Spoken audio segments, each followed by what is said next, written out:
Portrait maintenant d'une artiste australienne tombée amoureuse de notre fée noire. Tanya Wursig se passionne pour la beauté des visages et des corps polynésiens. Elle est en ce moment même au Méridien Tahiti et exposera bientôt ses nouvelles œuvres. Sophie Gebel et Julian Otautu l'ont rencontrée.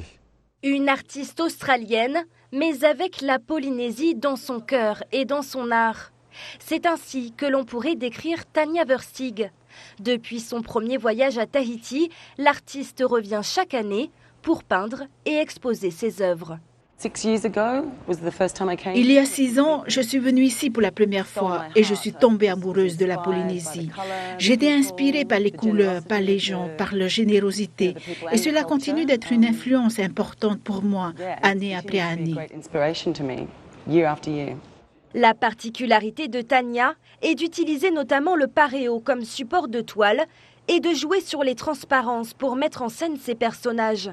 Car peindre la beauté des corps est sa passion, l'artiste a très vite trouvé son style dans les motifs, la lumière et les couleurs.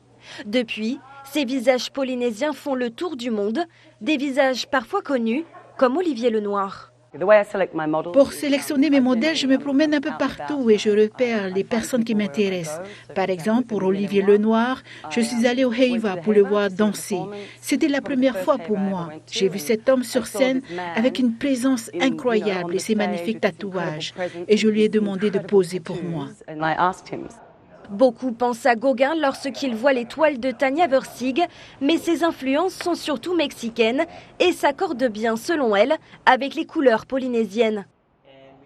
Chaque année invitée en résidence d'artistes dans l'atelier du Méridien Tahiti, Tanya Wursig puise sa force dans l'histoire que racontent les corps polynésiens. Je suis attirée par une forme d'énergie. Ce n'est pas seulement la beauté physique qui m'intéresse. Je pense que l'on peut appeler cette énergie le mana. Et c'est ce mana que Tanya Wursig veut transmettre à sa fille Anouk, âgée de 14 ans, et qui l'accompagne partout où elle expose. Si vous aussi vous voulez découvrir ses œuvres, l'atelier du Méridien vous ouvre ses portes du 16 août au 16 septembre.